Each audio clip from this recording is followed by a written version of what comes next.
Queridos, nós temos tratado nesse mês de assuntos relacionados à pessoa e à obra de Cristo.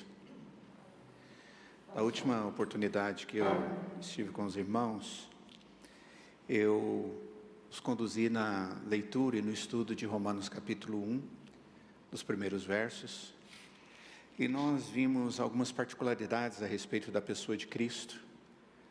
Nós vimos sobre a sua encarnação, sobre o seu nascimento, o significado disso na obra redentiva, a importância de Cristo vir até nós.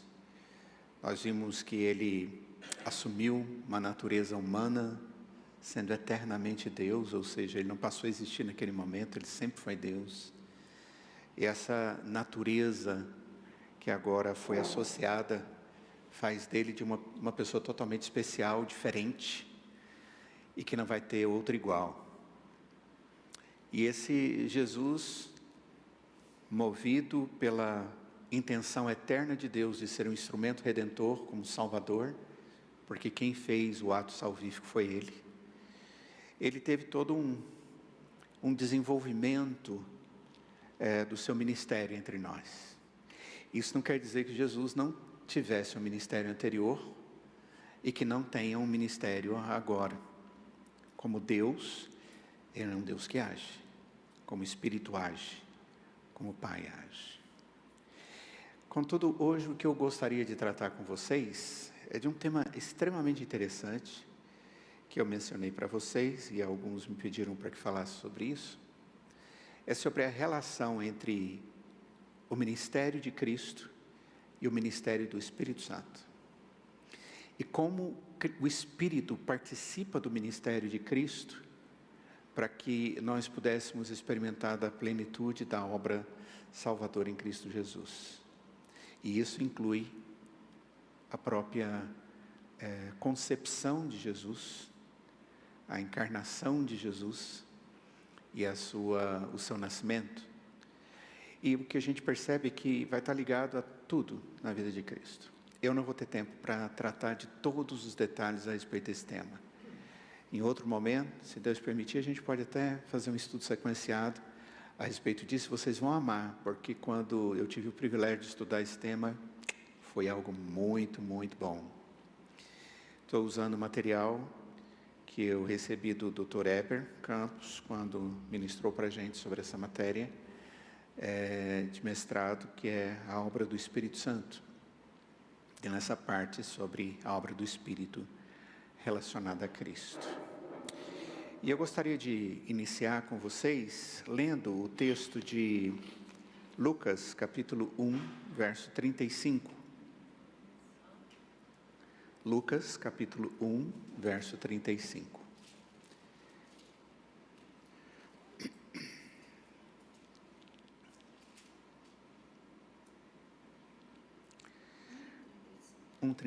Diz assim: descerá sobre ti o Espírito Santo, e o poder do Altíssimo te envolverá com sua sombra.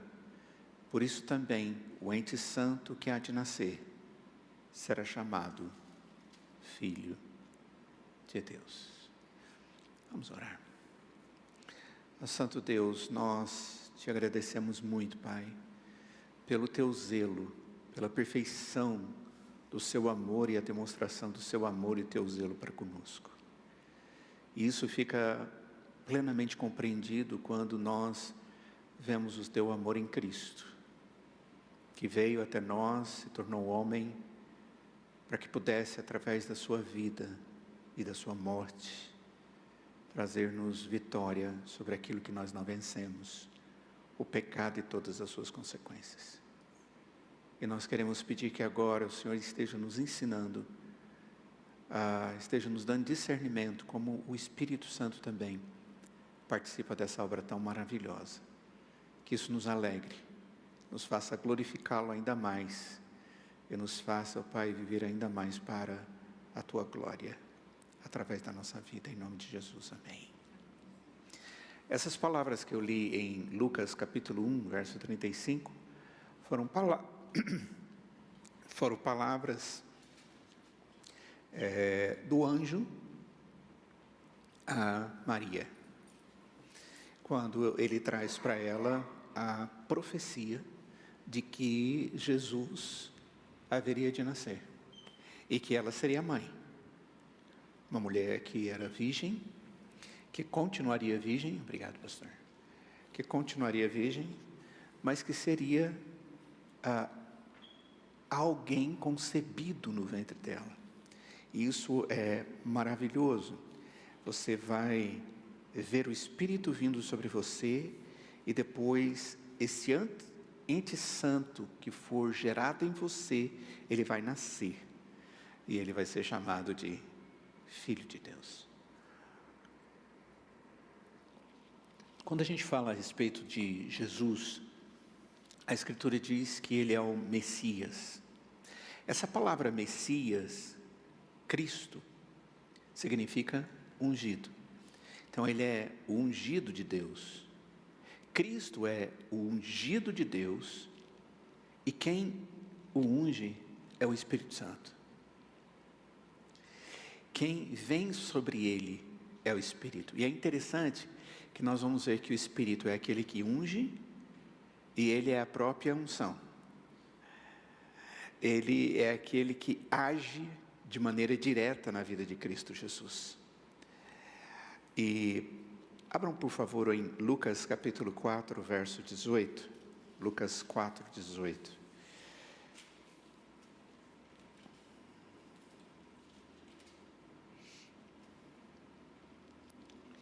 Quem achou pode ler para a gente? O Espírito do Senhor está sobre mim, pelo que me ungiu para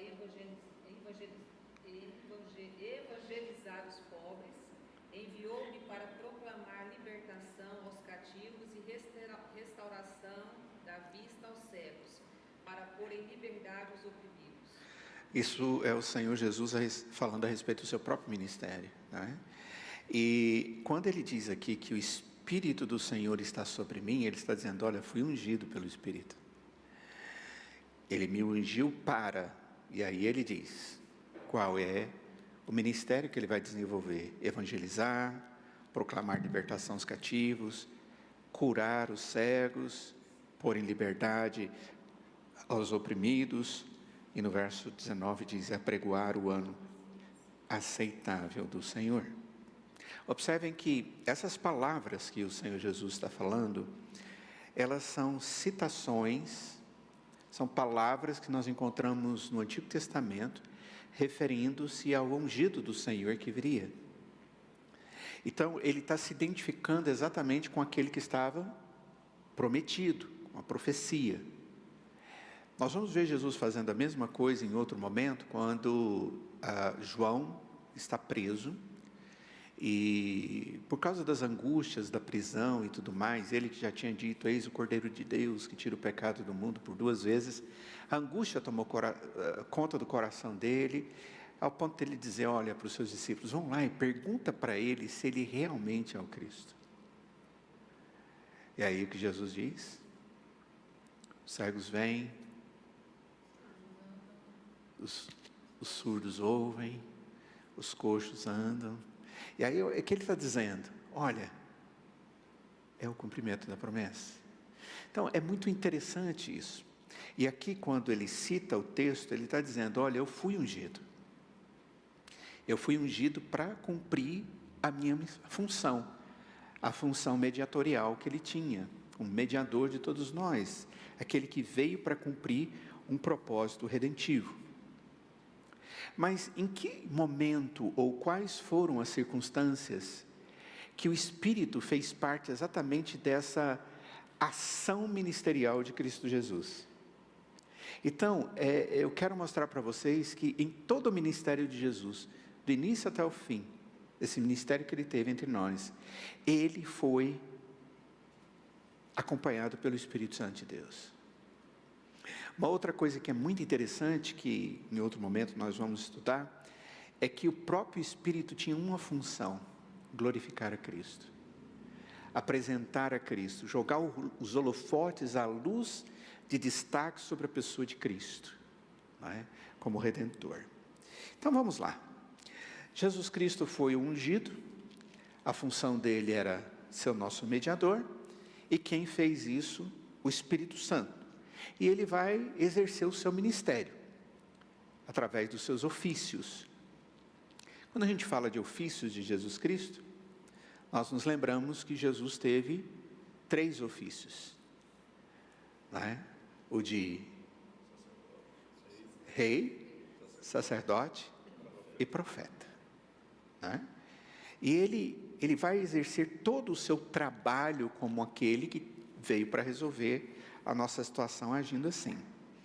A primeira coisa que eu quero que vocês observem, que é o que nós acabamos de ler aí em Lucas capítulo 1, verso de número 35, é que há uma palavra clara de que a concepção de Jesus Cristo, a encarnação de Jesus Cristo, ela ocorreu através do Espírito Santo.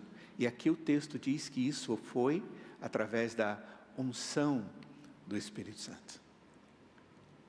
Então, existem estágios ou momentos da unção de Jesus. Uma delas que nós podemos ver é exatamente esse. O motivo pelo qual Jesus, o Redentor, ele acontecer dele ser gerado em Maria, essa razão dele ser santo é o fato dele ter sido concebido pelo Espírito Santo.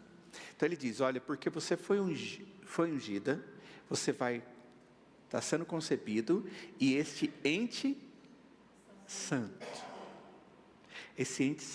ele é santo, porque ele foi concebido pelo Espírito Santo. Foi feito de maneira totalmente separada, dedicada, objetivada. A expressão santo significa separado. Né? Quem forma a natureza em Cristo? Bom, ele já era Deus, então ele já tinha a sua natureza divina. Ele tinha a natureza humana? Não, a natureza humana dele vem de Maria, só que tudo acontece de maneira completamente pura, de maneira santa. Por quê? Porque foi uma ação do Espírito Santo. E o que ele vai fazer? Ele vai unir 2 naturezas. Oh, isso é milagre. Completamente milagre.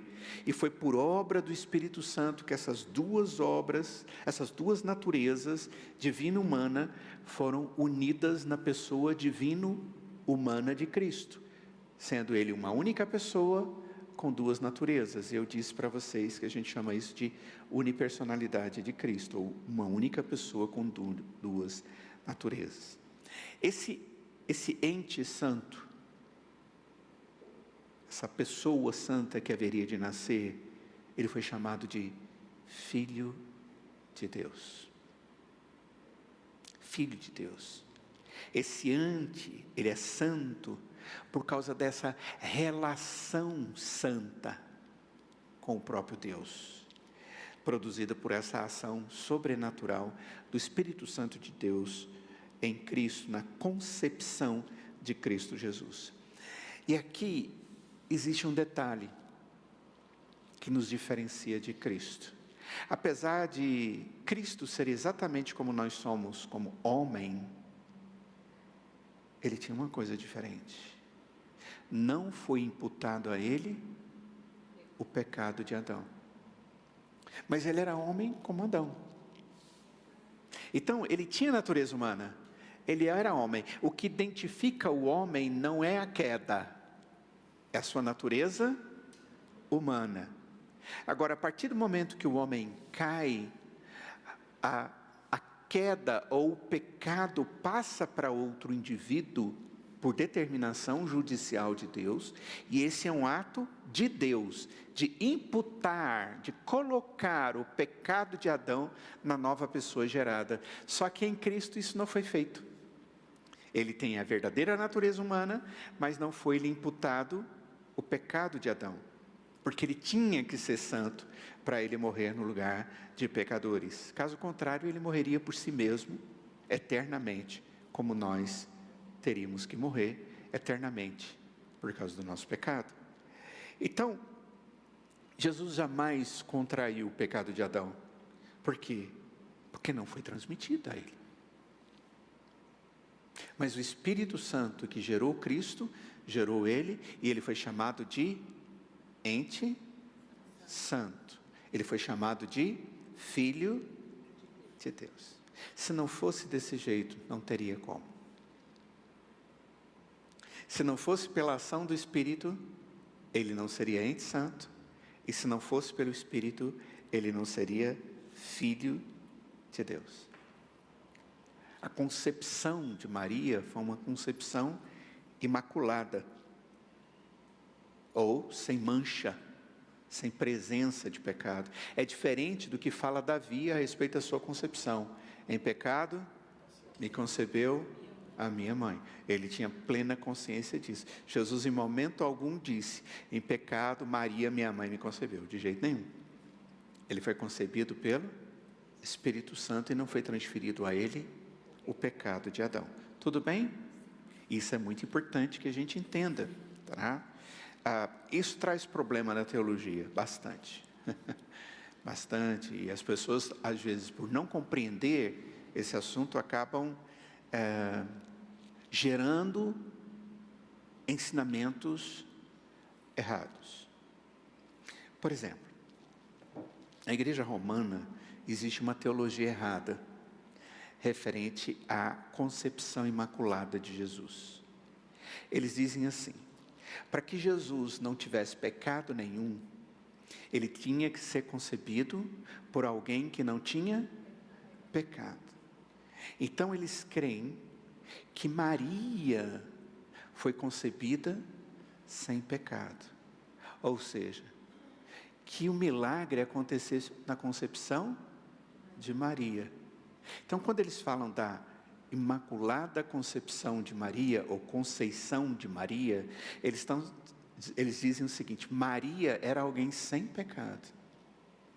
E por isso que ela concebeu Jesus sem pecado.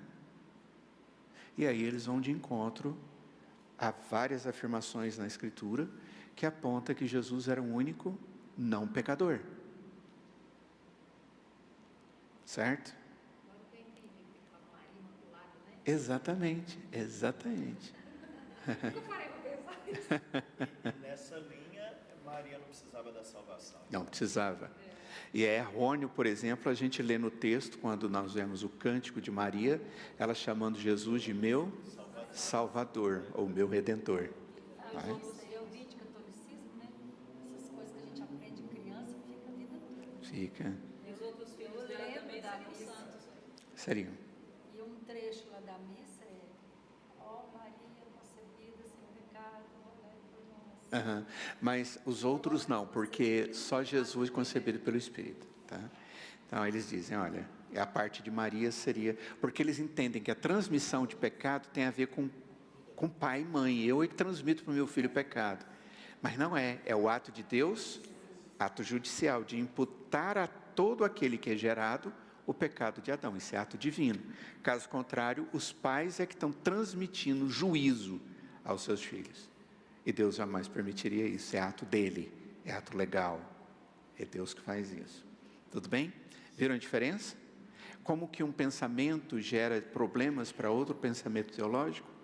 Por causa dessa situação, ou da Imaculada Concepção de Maria, para eles tentarem explicar que Jesus era um ente santo, se Maria não tinha pecado, a morte é consequência do pecado.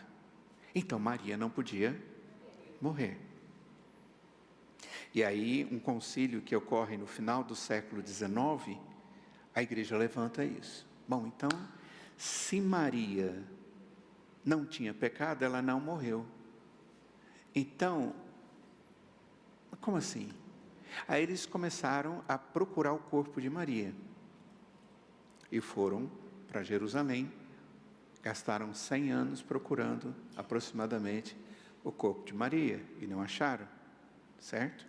E no Concílio Vaticano II, eles definiram que a solução foi a seguinte: Maria não morreu. Não tem corpo porque ela foi recebida nos céus. E aí eles inventaram uma outra doutrina chamada Ascensão de Maria, que é uma doutrina do Concílio Vaticano II do século XX. Certo? Só para que vocês percebam que um erro teológico, ele vai gerar outro erro teológico, e ele vai gerar outro erro. Então, a obediência, a observância do texto bíblico é muito importante. É muito importante. Tá? Ainda tem uma outra situação. Maria não teve outros filhos. Exato. A gente interpreta que são, se fala lá de irmãos de Jesus, não são irmãos. São primos São e... primos, porque ela tinha que conservar essa condição aí de imaculada. Então, ela Exato. não teve outros filhos. Agora, de onde é que você tira essa tradução de irmão? São expressões diferentes. Outra palavra. Ok, eu já tive que explicar isso para muita gente. Tá? Então, é só para que vocês saibam. Então, o ente querido, Cristo Jesus, ele é fruto da ação do Espírito em conceber Cristo Jesus. Se quiserem sentar aqui, podem sentar. Pode trazer a cadeira e vem aqui. Aqui tem duas, ó. Podem sentar aqui tranquilos. Quer ficar aí mesmo? Tudo bem, então. Então, tá. Uma outra coisa que nós vamos tratar aqui é a presença do Espírito Santo na vida de Jesus, no batismo dele. É outro momento muito importante. Vamos lá para João capítulo 1, verso 33.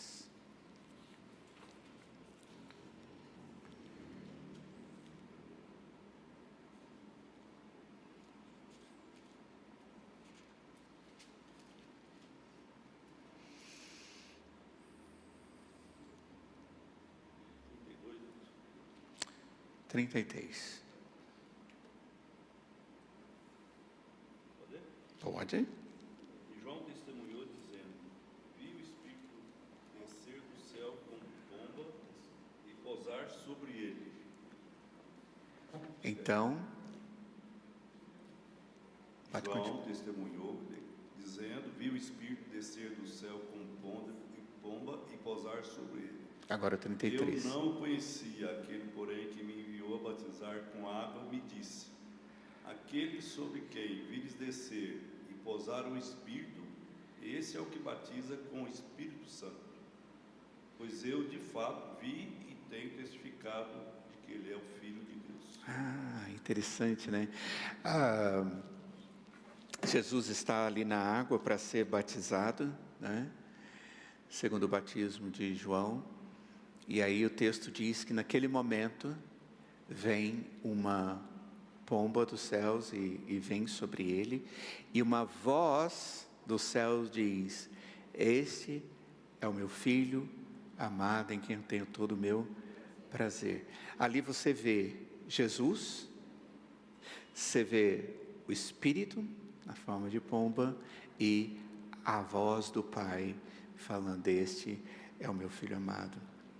Então, logo depois de Jesus ser batizado, ele vai ter a sua vida e vai crescer, e a Escritura diz que Jesus cresceu em sabedoria, em estatura e graça, não é?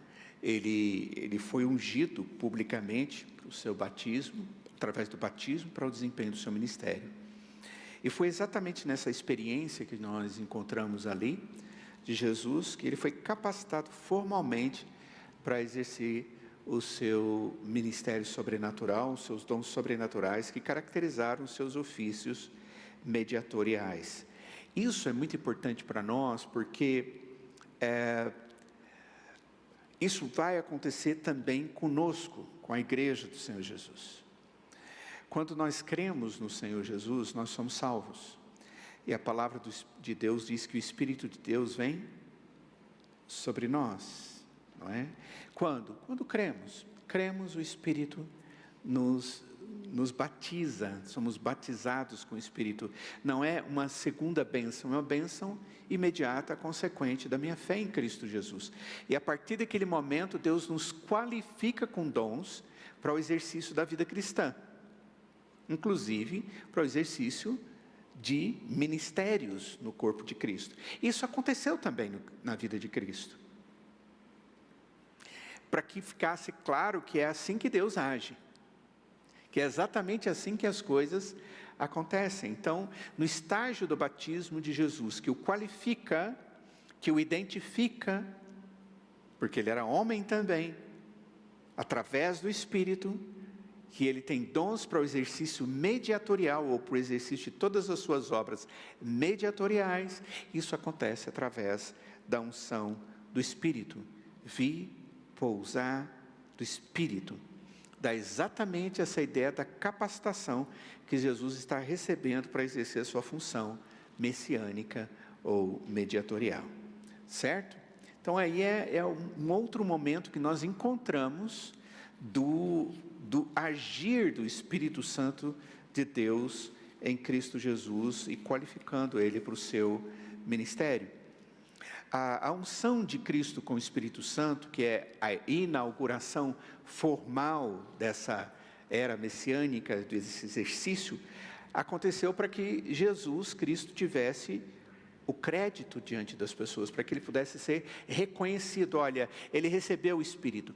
Quando alguém era profeta, sacerdote e rei, ele era reconhecido depois que ele era ungido. Então ele foi ungido exatamente para o exercício tríplice, como aquele que veio como sacerdote, que é o mediador. Ele era o rei, que governa sobre todas as coisas, e aquele que veio para trazer a verdade, sendo ele a própria encarnação do Evangelho das Boas Novas. Terceiro estágio da unção de Cristo Jesus. Jesus foi recebido nos céus. Depois de fazer toda a sua obra, de ter morrido na cruz, antes de morrer sofreu, foi tratado como alguém que era pecador sem jamais ser pecador. Ele levou sobre si a penalidade que recaía sobre nós, ele assumiu sobre si mesmo. A palavra de Deus diz que ele foi recebido nos céus. Atos capítulo 2, verso 33. Só avançar um pouquinho. Pois não. Assim, me chama a atenção, né? A gente estava lendo aqui no livro de Lucas. Jesus é batizado. Que Jesus é batizado. Uhum. Ele recebe ali o Espírito Santo. E ele é cheio do Espírito. E ele vai para o deserto. Uhum. Então isso assim, me chama muita atenção, né? Que é o início do ministério. Que é o início do ministério, né? Inaugura o ministério dele, não inaugura num lugar, né? Num salão, né? Recebendo lá pessoas, ele é levado para o deserto e ali ele passa 40 dias. Então assim, é interessante que ele está cheio do Espírito e ele é levado ali para o deserto. Então acho que assim, chama muita atenção, né? É exatamente aí que começa o ministério texto, dele. né? Exato. Eu acho muito forte isso aqui. Com certeza. Pastor, mas sempre ele esteve cheio do Espírito, não? Ele sempre foi Deus. Só que essa ação foi do Espírito Santo, que é a terceira pessoa da Trindade. Certo? Da mesma maneira que o Espírito age sobre a nossa vida, nos ungindo, para que possamos exercer os nossos ministérios, o Espírito estava agindo sobre a vida dele também. Ele sempre foi Deus? Foi. Ser espiritual? Sim. Só que essa é uma ação do Espírito para o exercício do ministério. Então, essa vai ser assim, a unção do Espírito para que mostrassem que ele teria essa autoridade, né? Que ele tinha, exatamente, ele tinha tudo aquilo que era necessário para o exercício disso.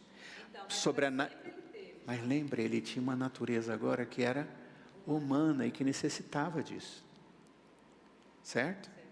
E isso qualificava-o para tal. Ele é uma pessoa divina humana e isso precisava ficar evidente. Não só para visualização, mas também para qualificação para o exercício ministerial. Tá? Atos capítulo 2, verso 33.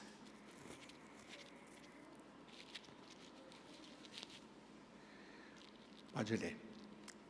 Exaltado, pois, à destra de Deus, tendo recebido do Pai a promessa do Espírito Santo, derramou isto que vede e ouvis. Esse texto de Atos dos Apóstolos, que trata da exaltação do Redentor, é uma citação do Salmo 110, verso 1. Certo? Esse texto está ligado diretamente a essa ação da unção do Redentor. Alguém abra, por favor, Salmo 45, versos 6 e 7. Se for ler, use o microfone, por favor.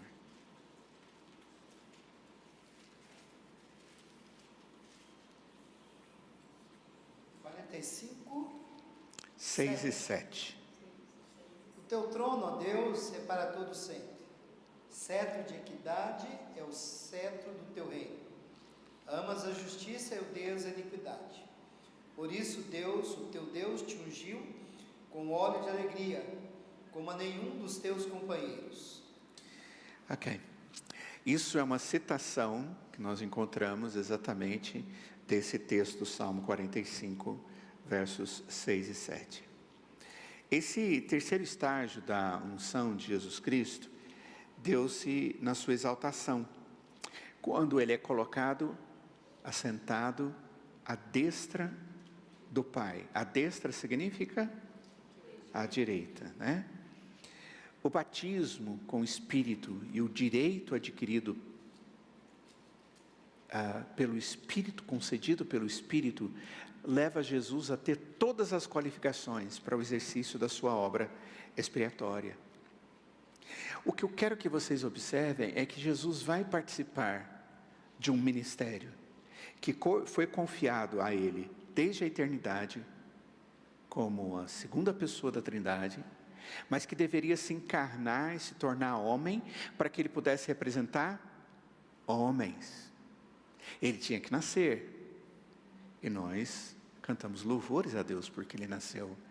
Mas nós cantamos louvores a Deus não só porque ele nasceu, mas porque ele nasceu, porque ele foi qualificado para o exercício ministerial como mediador, como nosso Redentor. Ele fez e ele foi exaltado e ungido como aquele que está assentado à direita de Deus Pai. Todo o ministério que nós encontramos de Cristo está ligado à ação do Espírito, está ligado à relação dele como Deus, como o Espírito também é, e como o Pai também o é. Porque quem enviou o Filho, como nós vimos no nosso estudo anterior, foi exatamente o Pai, né?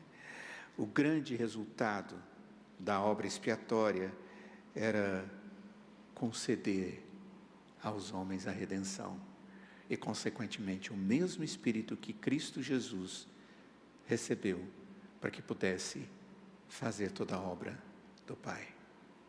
Quando Deus nos dá do Espírito Santo, Ele nos dá para que possamos viver como filhos obedientes e que cumpra o propósito de Deus na nossa vida como instrumento para o crescimento do reino de Deus. E isso é maravilhoso.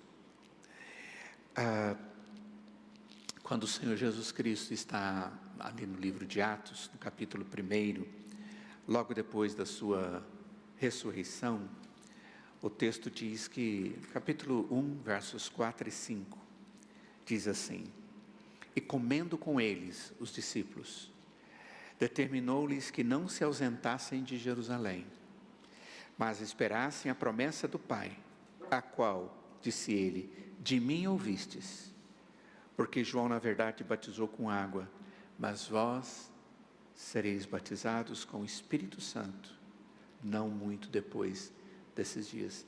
E a palavra de Deus lá no livro de Atos diz que eles aguardaram. E no capítulo 2, o que aconteceu? Veio sobre eles o Espírito Santo de Deus. Eles aguardaram. E quando o Espírito veio, eles saíram e foram viver como igreja. Naquele mesmo momento, aconteceu um evento sobrenatural. Pedro se levanta e diz o texto: olha, o que vocês estão vendo aí é o que foi prometido por Deus, lá pelo profeta Joel, que nos últimos dias, e aí ele mostra que o Espírito viria. E o que aconteceria? Seria pregado o Evangelho. E Pedro prega o Evangelho, e uma grande multidão de pessoas, milhares, se convertem a Cristo Jesus. Foi só depois da vinda do Espírito, que os qualificava como igreja para o exercício ministerial, que eles exercitaram o ministério que Deus havia lhes conferido. Do mesmo jeito que acontece com Cristo Jesus. Quem disse que Jesus haveria de batizar os homens? O próprio João Batista. Ele testemunhou que Jesus haveria de batizar os homens com o Espírito Santo. Ele disse isso. Por favor, Marcos, capítulo 1, versos 7 e 8.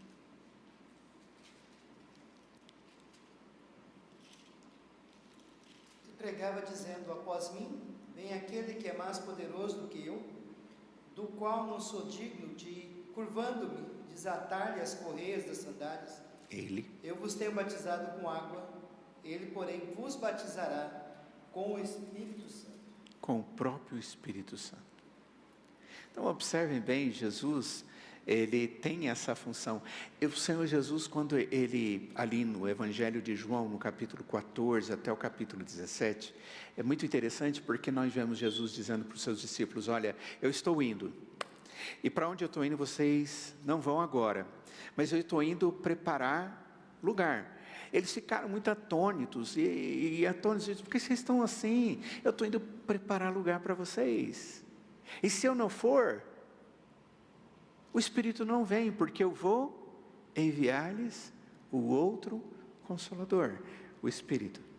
E aí o texto nos mostra exatamente Jesus ensinando a respeito desse tema. E ele diz: e esse é aquele que vai ensiná-los, que vai dar para vocês qualificação para que vocês possam aprender e transferir e transmitir. Esse é um dos grandes momentos da exaltação de Jesus, ele receber essa função como aquele que concede o Espírito à sua igreja. É a coroação da sua obra redentora. O Espírito é concedido pelo Cristo ressurreto, que está à direita de Deus Pai, para equipar a sua igreja, a viver como igreja, e o exercício dos ministérios que nós temos que exercer como corpo de Cristo. Então, observem como Jesus agora também faz o seu ministério através do Espírito, nos qualificando com o Espírito Santo que Ele coloca sobre a vida da igreja. E Ele vai continuar, e Ele continua fazendo isso nas nossas vidas. Perguntas até aqui? Não? Ok. Esse é o tempo que nós tínhamos para estudo de hoje. Nós poderíamos, por exemplo, falar quais são os propósitos da unção de Jesus Cristo. São vários, mas esse fica para o nosso próximo estudo. Vamos orar? Te agradecemos pelo grande privilégio, Pai, de sermos abençoados pela obra de Cristo Jesus. E obra esta que foi feita pela bênção do Espírito Santo. Como é linda a tua obra, Pai, perfeita. Como o Senhor, como Deus Trino, age de maneira a complementar um com o outro, a fazer de maneira plena e eficaz toda a obra a nosso favor. Dê-nos alegria ao compreendermos essas verdades, a ponto de glorificá-lo e de buscarmos uma vida de fidelidade a Ti e de exercício dos nossos ministérios a partir do Teu Espírito que nos foi conferido através de Cristo Jesus. É em nome de Jesus é que nós oramos.